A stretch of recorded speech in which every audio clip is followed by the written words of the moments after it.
di sini saya disampaikan. Nah, ini terkait dengan kebijakan SPD sendiri. Nah, apa sih sebetulnya SPD dan bagaimana kita implementasi dari SPD itu sendiri? Nah, kalau kita lihat dari latar belakangnya, SPD ini memang kita di dalam proses pengelolaan daerah kita berprinsip harus ada regulasi yang melandasinya. Itu yang harus kita kita pegang, yang harus kita siapkan. Nah, kalau kita lanjut di slide berikutnya,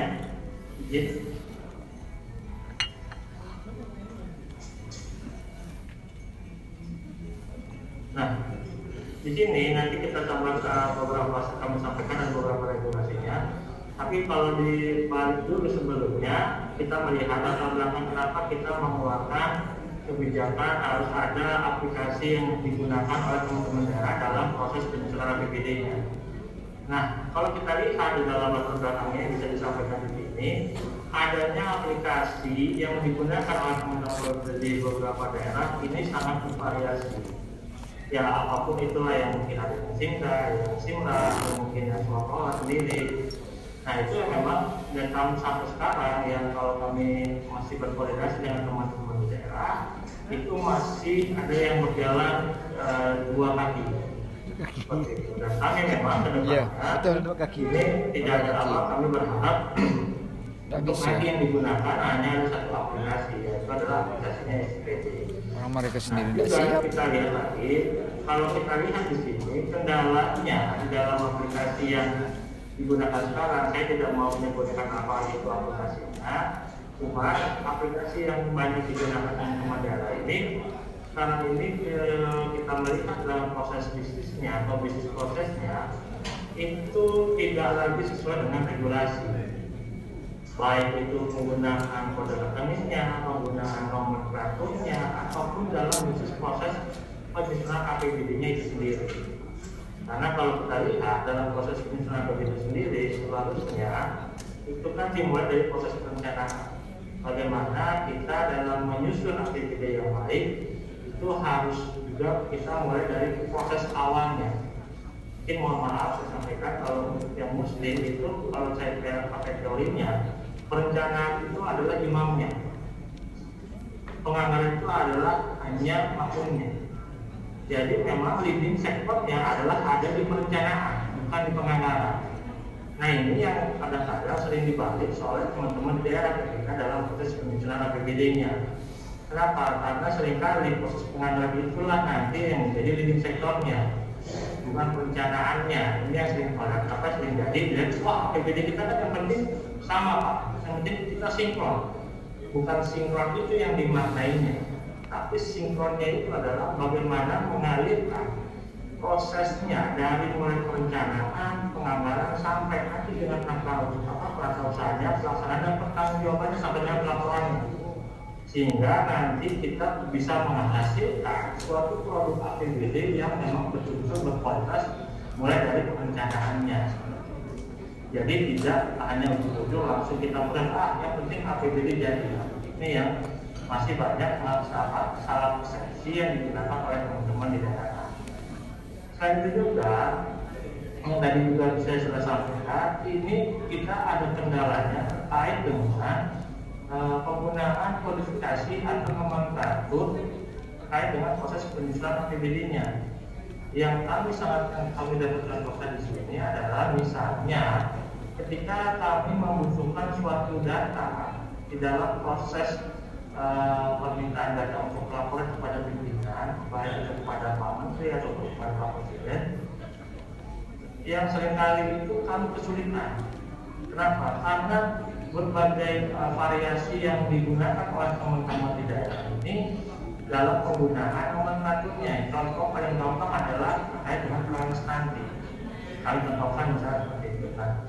Untuk penanganan stunting ini yang banyak kami temukan sebelum ber-SPD itu kode rekeningnya berbeda, nomenklaturnya berbeda, sehingga kami menampilkan data atau menyajikan data itu yang harusnya betul-betul untuk pelaksanaan stunting ini yang mana? Atau alokasi anggarannya berapa? Karena seringkali ada daerah yang misalnya menggunakan nomenklaturnya misalnya untuk penanganan penyakit masyarakat di dalamnya misalnya untuk salah satu outputnya dalam kegiatan itu adalah untuk penanganan stunting, atau ada peningkatan kesehatan masyarakat, atau ada lagi menggunakan nomenklatur lainnya. Nah, inilah yang seringkali menjadi kendala bagi kami di dalam menyajikan data. Karena prinsipnya nanti ke depannya ini sebetulnya kami berbasis adalah satu data satu Indonesia. Artinya baik mulai dari Sabang sampai Merauke, mulai dari Aceh sampai dengan Papua, itu nanti aplikasinya ataupun nomenklatur yang digunakan itu sudah satu data. Tidak lagi nanti teman-teman daerah menggunakan berbagai macam data yang ada, membuat nomenklatur sendiri, sehingga yang seringkali sampai dengan hari ini itu yang masih kita terus. Nah, makanya itulah kita sekarang menyusun SIPD ini tidak hanya aplikasinya saja, tetapi kita juga sudah memperbaiki atau kita juga sudah mengeluarkan kebijakan terkait dengan penyusunan nomenklaturnya, kodifikasinya dan kode rekeningnya. Nah, makanya kalau Bapak Ibu bisa lihat di dalam nomenklatur ini yang sudah kami sesuaikan ini adalah bahwa SIPD ini sudah berbasis regulasi. Regulasi yang mengamankannya ada di dalam Permendagri 70/2019. Nah, Permendagri 70 ini adalah amanat dari PP 12 tahun 2019. Itu di pasal 222 tentang SPDE, Sistem Pemerintahan Berbasis Elektronik. Nah, itu pun juga ada di Undang-Undang 23-nya itu juga sudah dihapuskan, sehingga juga kami akhirnya di dalam kursi kami pun sendiri Kemendagri khususnya melalui Ditjen Bina Keuangan Daerah itu pun juga ada salah satunya adalah membuat suatu aplikasi atau aplikasi informasi yang nanti akan digunakan oleh pemerintah daerah. Nah, dimaknai suatu itu Pak, kalau kita melihat dalam kamus Bahasa Indonesia di KBBI itu adalah satu. Jadi makanya kita akhirnya menghasilkan suatu aplikasi atau satu aplikasi yang nantinya bisa digunakan oleh seluruh pemerintah daerah, tidak hanya untuk provinsi, itu juga untuk pemerintah kabupaten kota. Sehingga semuanya nanti itu bisa saling terintegrasi, sehingga kaminya nanti dalam penyajian datanya pun kami lebih efektif dan lebih efisien. Karena apa? Nomenklatur tidak ada lagi yang berbeda. Next mungkin. Nah, ini tadi Bapak Ibu yang bisa saya sampaikan, ada beberapa regulasi yang mengamankan di dalam penerapan SIPD. Tadi sudah saya kenal di pasal 23-nya, ada di pasal di 91, pasal 95-nya di pasal di Perpres 95, SPPD-nya itu di pasal 7, Perpres 9, nanti Bapak Ibu bisa kita lihat di sini sendiri. Juga ada sampai tadi yang saya sampaikan di Permendagri 70/2019 itu tentang SIPD. Nah, tadi juga saya sampaikan bahwa tidak hanya aplikasinya saja, tetapi juga nomenklaturnya, kodifikasinya, itu juga pun kami sudah membuat suatu acuan atau ada guidance bagi teman-teman daerah yang sudah kami keluarkan juga, yaitu melalui Permendagri 90 tahun 2019. Dan ini pun sudah dilakukan pemutakhirannya itu dengan keputusan Menteri Dalam Negeri nomor 050 dan strip 3708 tahun 2020. Itu saya tidak akan menghafalkan Pak, karena itu Permendagri dan Kemendagri-nya itu tebal 3441 halaman. Nanti Bapak Ibu bisa dilihat sendiri di dalam Kemendagri-nya itu apa saja yang nomenklatur yang sudah kita. Ibaratnya kalau Bapak Ibu misalnya makan di restoran, pasti kan Bapak Ibu ada menunya. Apa Bapak Ibu yang ingin Bapak Ibu makan di restoran, menunya apa, itu sudah disediakan. Kurang lebih seperti itu di dalam SIPD-nya. Jadi Bapak Ibu tidak usah nanti membuat nomenklatur sendiri. Bapak Ibu tinggal Bapak Ibu membutuhkannya apa dalam proses APBD-nya. Menunya itu nanti sudah kita siapkan di dalam SIPD-nya, itu sudah ada nomenklaturnya. Bapak Ibu sudah tidak buat sendiri lagi, nanti tinggal apa yang Bapak Ibu mau. Nah, itu kurang lebih seperti itu. itu untuk yang dalam aplikasi SPD-nya dan terkait dengan pengaturan satu data satu selesai. Lanjut.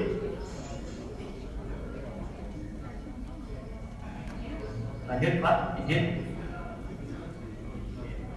Nah ini kalau kita lihat di sini, ini adalah yang bisa saya gambarkan terkait dengan outlet dan right untuk penerapan SPD itu sendiri.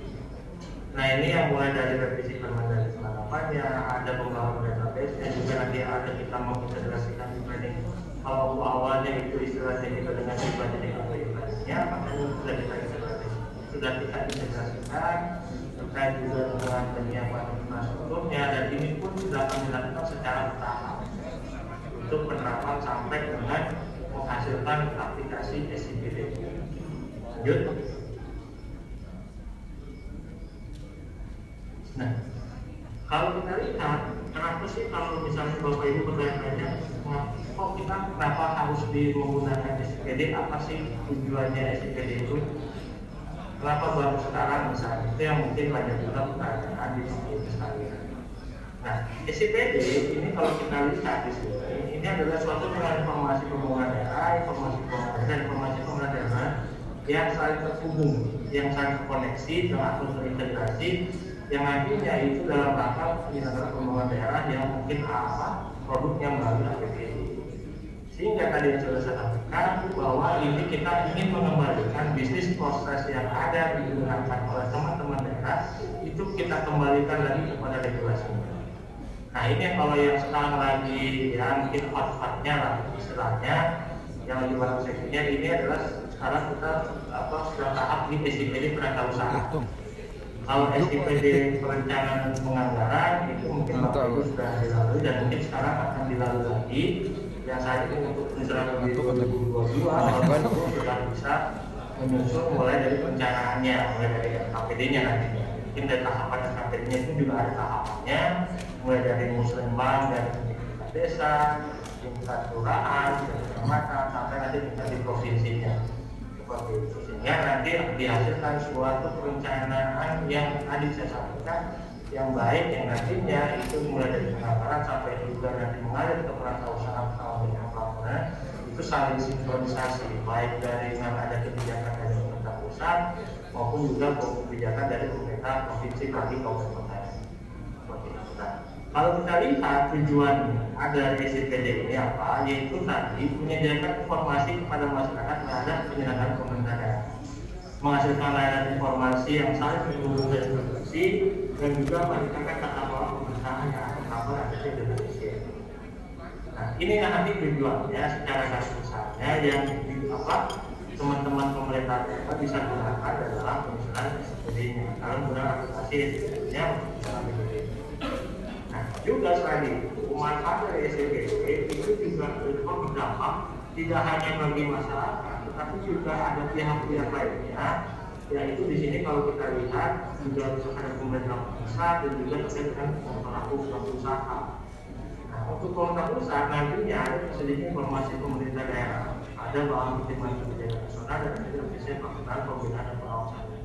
Karena selama ini Bapak Ibu ini kalau yang kita berharap secara garis depannya garis besarnya ke depannya itu kita memang mau menyusun plan desainnya nanti pemerintah pusat itu apapun itu misalnya KL yang mungkin yang seringkali meminta kepada Bapak Ibu misalnya terkait apalagi kalau di dalam kondisi seperti ini kan ada kondisi kayak COVID ya, COVID kan pasti Bapak Ibu kan dimintai data dari berbagai macam KL misalnya seperti itu, entah baik dari BNPB, mungkin dari Kemendagri, mungkin dari Kemencium, mungkin juga dari Kemensos atau juga mungkin dari Kemenkes seperti itu.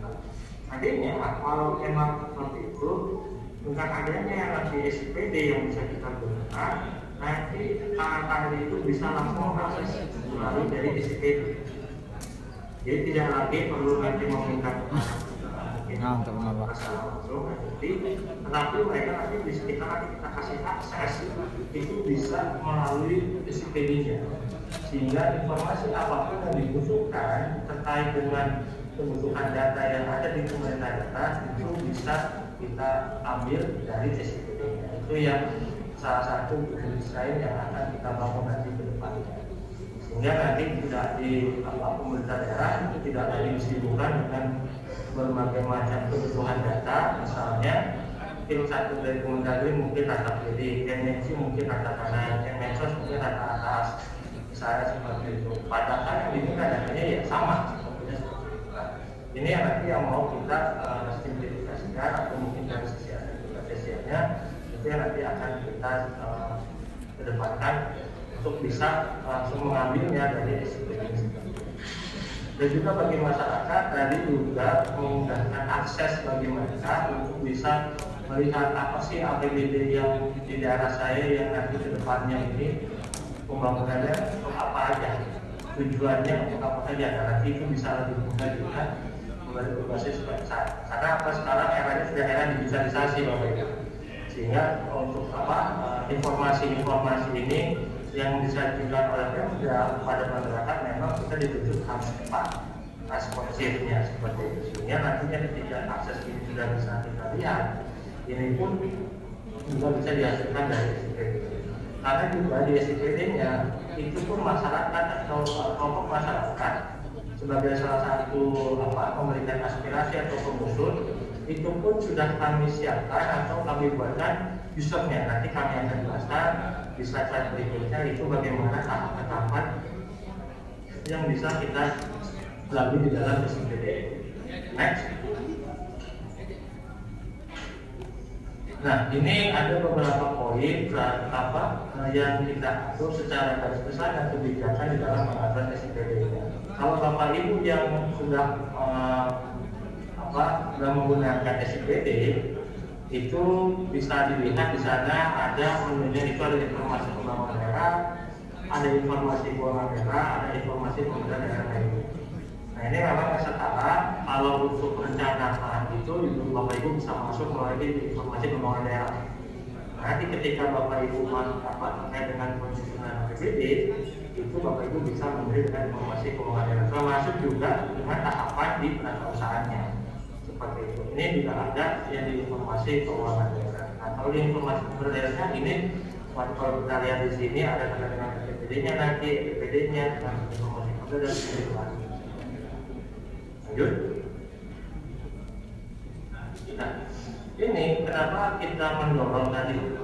Kenapa sih kok kita didorong harus segera menggunakan SIPD seperti itu? Nah, ini kalau kita lihat di sini kebijakan dari pimpinan, bagaimana terkait dengan urgensi penerapan SIPD itu sendiri.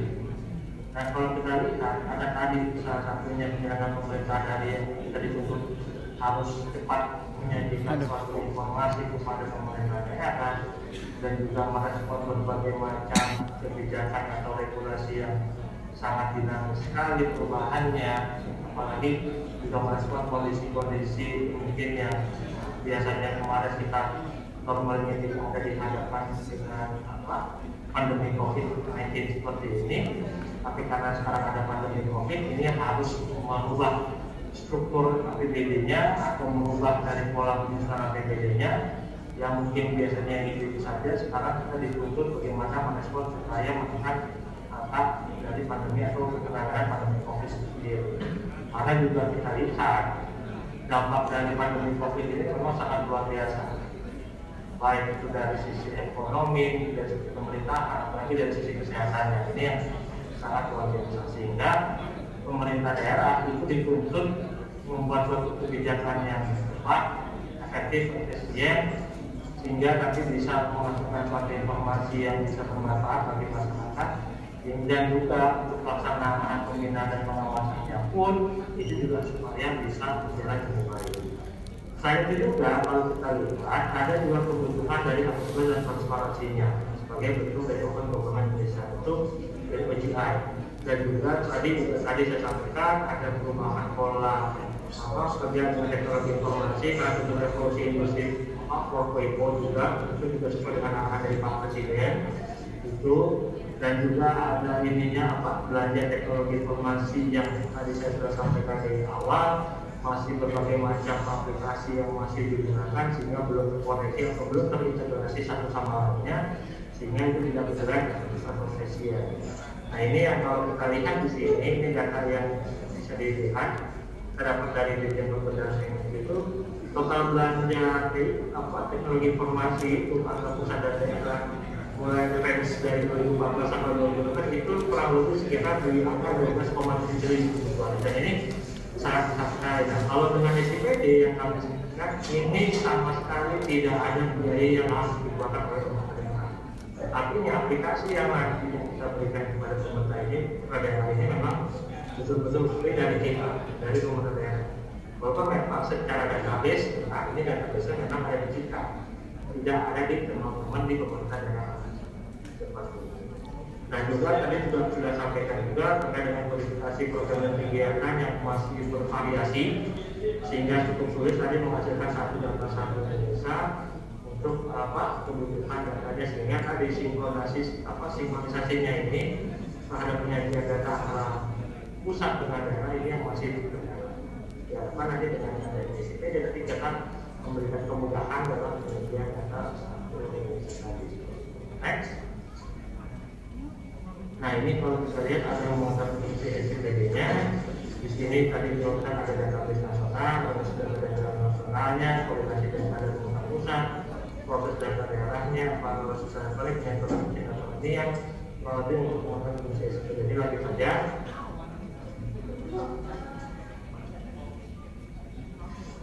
Lanjut. Nah, ini kalau kita lihat Bapak Ibu mungkin bisa ini ada yang bisa saya sampaikan sedikit. Ini terkait dengan penerapan atau mekanisme di SIPD-nya. Nah, tadi yang saya sudah sampaikan bahwa bagaimana dari model-model yang awal ada informasi keuangan daerah, ada informasi keuangan daerah, ada informasi pemerintah daerah. Nah, di informasi keuangan daerah ini memang lebih ranahnya adalah ranah perencanaan. Mungkin kalau di sini adalah ranahnya Bapeda, teman-teman di Bapeda sebagai SKPD penyusun perencanaan anggarannya atau menentukan program kegiatannya. Nah di sini kalau kita lihat itu mulai dari sinkronisasi datanya, itu mulai dari bagaimana SKPD dihasilkan, itu SKPD dari mana dari SKPD, itu juga dari SKPD itu dari mana, ada proses prosesnya dari DPRD, ada pokok pikiran tadi, ada aspirasi dari masyarakat, misalnya seperti itu, ada mungkin ada usulan desa, ini usulan desa, ada usulan bantuan keuangan, ini yang mungkin terkait dengan bantuan keuangan provinsi atau daerah lainnya, atau juga nanti ada usulan hibah dan bansos dari masyarakat, atau juga dari mungkin dari benar-benar musyawarah dari level tingkat pemerintah kecamatannya atau mungkin dari kelurahannya, misalnya seperti itu. Ini nanti dihasilkan itu mungkin ada di SKPD, nanti levelnya itu menghasilkan SKPD. SKPD ini nanti itulah menjadi dasar bagi pemerintah daerah dalam proses penyusunan PPAS. Sebelum nantinya dihasilkan RAPBD dan menjadi APBD prosesnya. Nah ini yang nanti di PPAS, RAPBD, APBD ini adalah ranahnya mungkin di SIPD penganggaran. Ini yang Bapak Ibu sudah ditawarkan untuk penyusunan APBD 2021 yang sudah menggunakan SIPD. Nah di sini kalau kita lihat prosesnya RAPBD itu nanti dibahas dengan DPRD dan APBD-nya itu juga nanti hasil evaluasinya dari pemerintah kabupaten kota itu kepada pemerintah provinsi. Kalau pemerintah provinsi itu dilakukan oleh menteri, itu nanti tujuan juga dari DPRD untuk tidak lanjut hasil evaluasi. Nah, ketika APBD itu terjadi, itu pun juga nanti masuk langsung di ranah perantausahanya. Di ranah perantausahanya yang sekarang ini sedang berjalan, itu Bapak Ibu mulai tadi menyusun anggaran kasnya, mulai menyusun DPA-nya, mulai menyusun SPD-nya, sampai nanti keluarlah SP2D. Nah di sini kalau kita lihat nanti ada SP-nya ini yang masih dalam proses untuk tahapannya itu adalah ada RA-nya, neraca, arus kas dan catatan laporan keuangan. Nah kalau kita nanti di SP2D-nya itu nanti kita akan bisa juga menyajikan data terkait dengan realisasi APBD-nya. Berapa sih APBD yang sudah di SP2D yang sudah dikeluarkan misalnya untuk perjalanan dinas terbesar di daerah mana, di SKPD mana, nanti itu bisa kita lihat di dalam SKPD. Nah kalau di dalam masing-masing pemerintah daerah itu nanti kebutuhannya bisa juga dilihat itu sudah sejauh mana, berapa besar yang sudah direalisasikan. atau sudah sebuah proses yang akan direalisasikan, itu juga akan terlihat karena di dalam aplikasinya itu kami sudah siapkan ada dashboard. Memang di situ lebih kebutuhannya memang selaku DUD atau sebagai TAPD keuangannya untuk mengontrol uang masuk dan uang keluar, sehingga nanti diharapkan dari dana tersebut DUD juga bisa berada sebagai pemerintah itu dia bisa mengontrol untuk cash flow-nya dari pemerintah daerah. Nah, nantinya juga data CPBD itu bisa digunakan untuk monet dan juga kita bisa melakukan proses pembangunan, dan itu juga nantinya bisa digunakan untuk penyusunan APBD tahun anggaran tertentu. Inilah kurang lebih segaris besarnya dengan mekanisme SIPD yang aplikasinya yang Bapak Ibu sudah gunakan sekarang. Kalau yang saat ini yang existing ini adalah saat ini Bapak Ibu kalau yang sudah menggunakan SPD ada di anak atau usaha, itu kalau kita lihat ada yang sudah menggunakan anak-anak kuning. Ini yang masih berjalan sampai dengan hari ini itu terkait dengan bagaimana untuk proses perawatan. Lanjut. Nah, ini skema startnya, user-usernya, user SPD-nya tadi kita sampaikan bahwa untuk memudahkannya pastikan juga kita dibutuhkan harus ada usernya. Nah, di dalam SIPD ini kalau ini terkait bagaimana manajemen usernya, nantinya kita akan jelaskan juga. Ini user yang kita berikan kepada pemerintah daerah itu hanya satu, yaitu adalah usernya Pak Sekda, atau kalau dibilangnya paling gampangnya kalau istilah kami itu adalah sifat adminnya. Itu artinya adalah admin yang bisa digunakan oleh pemerintah daerah untuk membuat admin lainnya, admin yang ada di bawahnya, mulai dari TAPD perencanaan, TAPD keuangan, kepala SKPD masing-masing, itu nanti dibuatkan oleh kepala Pak Sekda.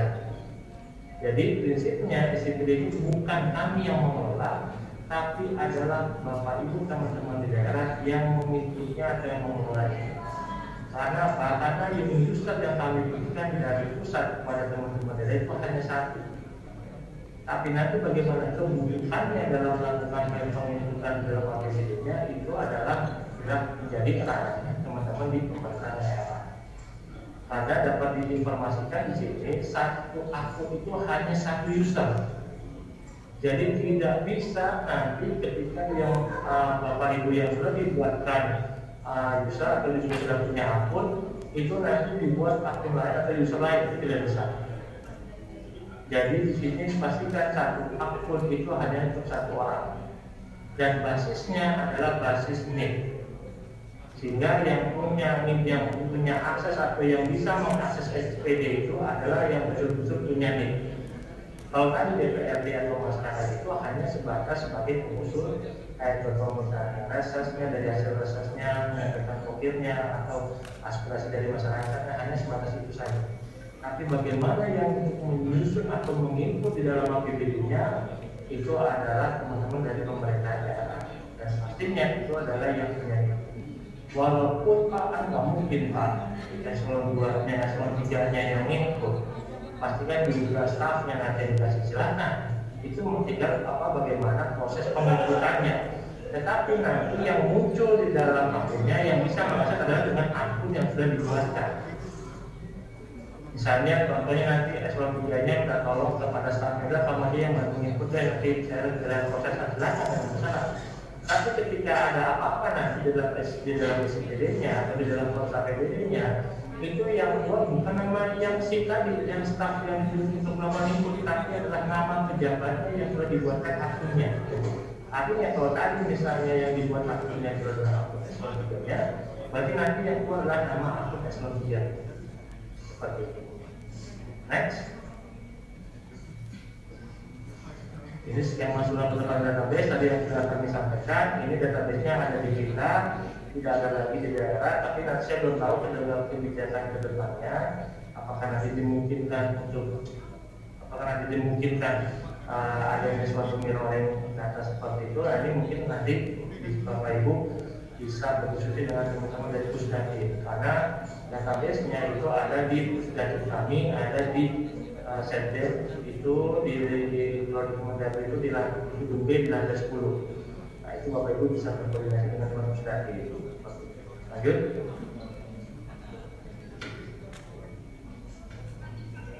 Nah ini tadi yang kalau kita lihat dari secara alur kerja SIPD-nya, ini yang tadi saya sampaikan mulai dari perencanaan sampai dengan nanti penganggarannya.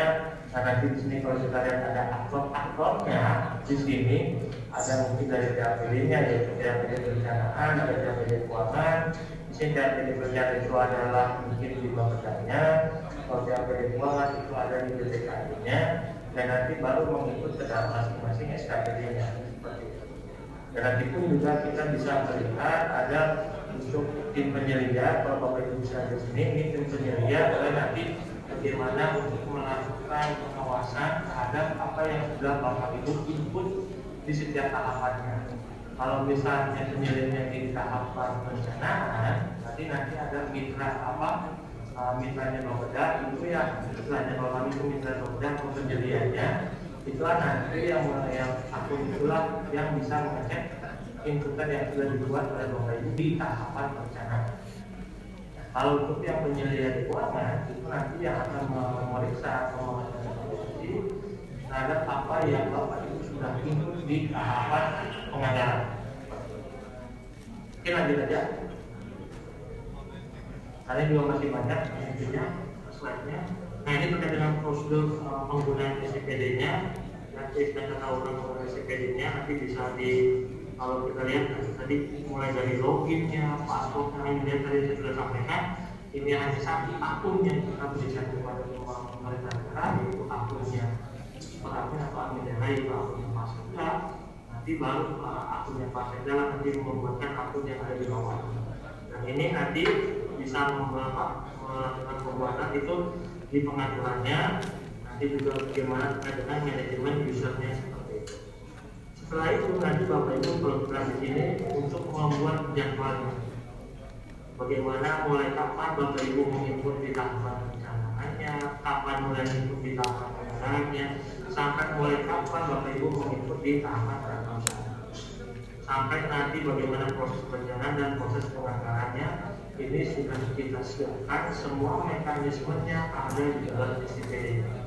Jadi tidak bisa Bapak Ibu ujung-ujung dalam proses penyusunan perencanaan lamaan ya perencanaan, di skip aja perencanaan langsung aja masuk ke penganggaran. Oh, bisa.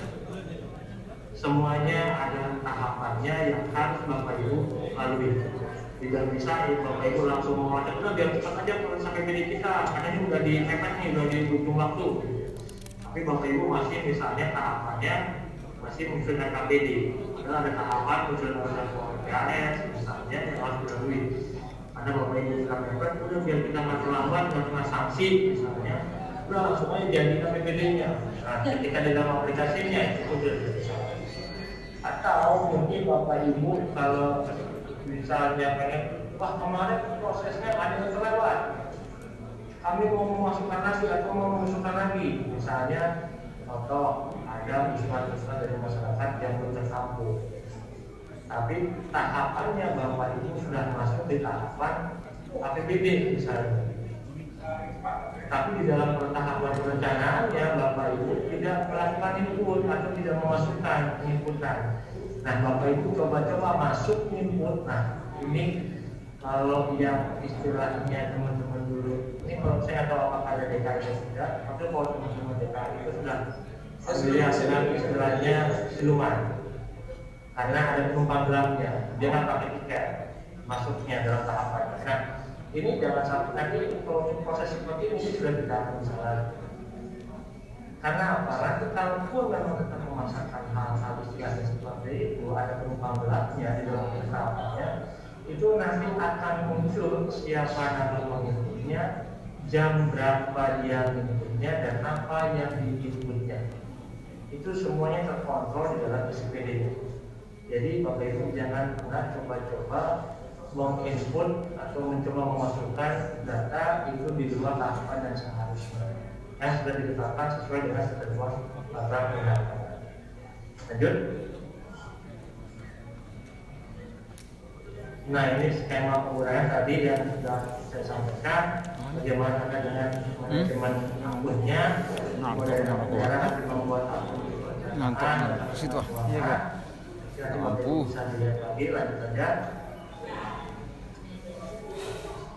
Ini juga nanti login dan password APD-nya. Secara teknisnya tadi kita sudah sampaikan bahwa APD itu ada dua, penyelesaian penganggaran, nanti kita buat dengan penyediaan pendanaan ya, tergantung kebutuhannya. Kalau di sini kan dicontohkan misalnya cuma 3 tapi tidak terbatas hanya 3, itu silakan menjadi kebutuhan dari Bapak Ibu sekalian dalam proses perencanaannya dan juga bagaimana proses penganggarannya. Lanjut. Ini juga sama, lanjut saja. Nah, ini terkait dengan untuk yang pembagian kerja di mana SPPD-nya. Jadi yang sudah kita sampaikan di awal tadi, bagaimana mekanisme di dalam penginputan SPD di dalam SPPD-nya ini memang sudah kita atur secara sistematis sesuai dengan tahapan yang harus dilalui oleh masing-masing komite. Tadi bagaimana menentukan jadwalnya, apa nanti yang diinputnya, berapa waktu yang nanti akan dialokasikan, itu pun juga sama seperti itu di dalam perencanaan. Nah, kalau kita lihat di dalam perencanaannya, inilah dalam muatan-muatannya yang bisa dilakukan oleh teman-teman di perencanaan. Ini lebih teman-teman di kepada itu mulai dari pengaturan jadwal, pengaturan utang, program kegiatan kegiatan, sampai nanti pengaturan pagu batasannya periode pagu yang pagu validasi dengan. Dan di tahapan penganggaran ini juga mungkin aksesnya teman-teman di BPKD itu terkait dengan bagaimana pengaturan jadwal penganggaran, penggunaan akunnya sampai dengan penyusunan harga standar satuan harganya. Jadi di sini sudah semuanya kita siapkan sistematisnya, jadi sudah melalui masing-masing tahapan. Lanjut.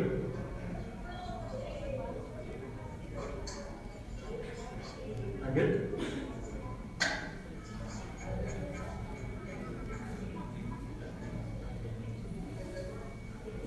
Lanjut, izin Pak, bisa dilanjut slide berikutnya.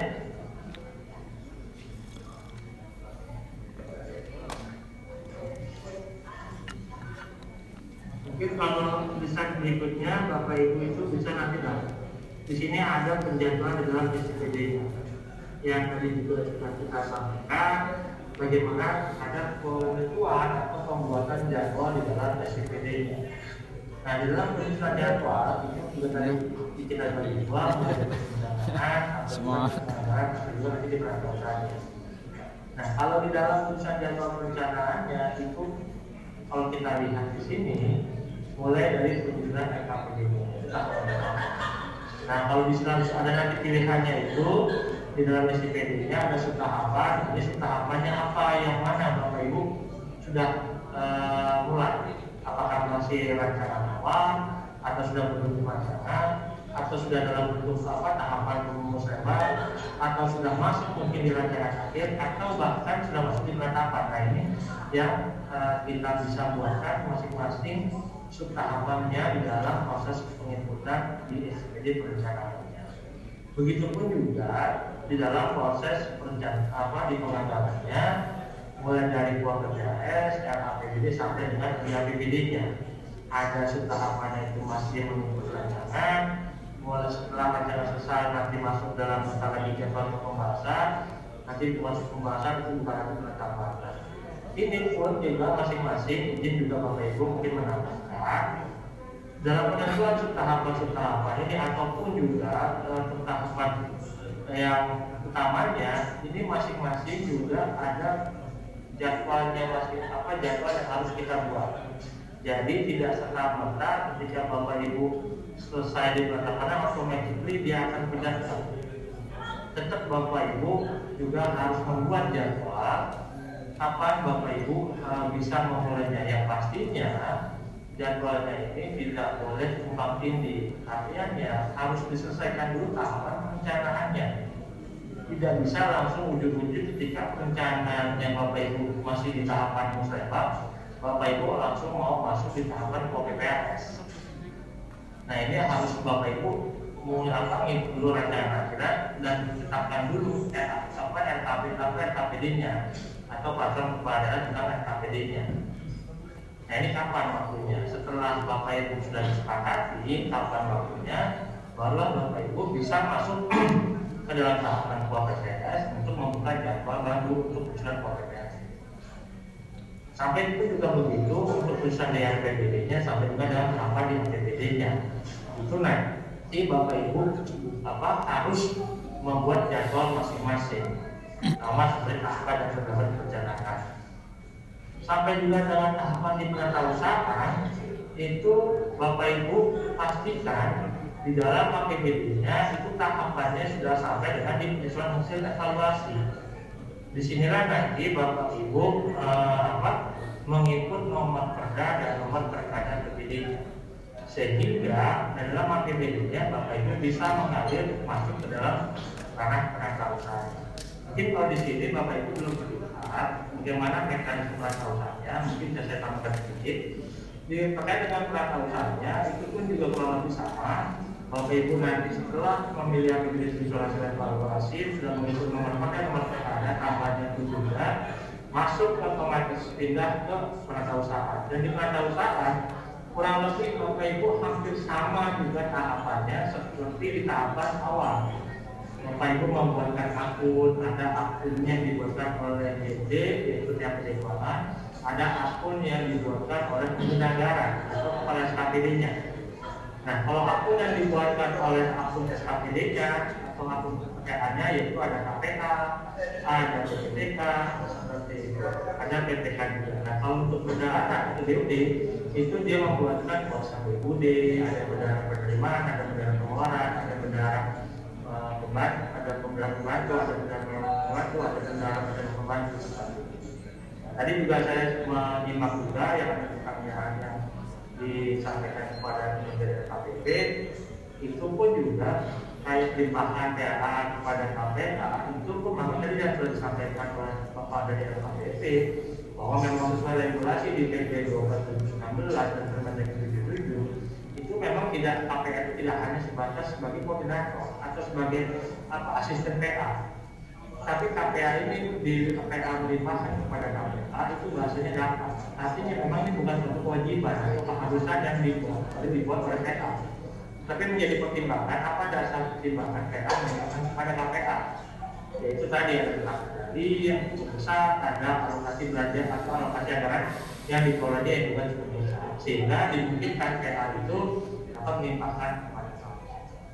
Mungkin itu Bapak Ibu yang bisa saya sampaikan. Ini juga ada beberapa slide yang masih belum bisa diberikan karena mungkin terbatas waktu. Nanti bisa di-share saja ke teman-teman kita. Prinsipnya bahwa memang kita masih mendorong penggunaan SIPD ini oleh teman-teman di pemerintah. Walaupun yang bisa kami sampaikan, kami masih memang akan mengalami kendala-kendala. Tidak sepenuhnya berjalan dengan optimal dan mungkin Bapak Ibu bisa harapkan itu khususnya di SPD penatausahaannya. Kenapa? Karena memang masih kami ada optimalisasi atau update dalam aplikasinya, sehingga itu yang memungkinkan nanti masih ada perbaikan.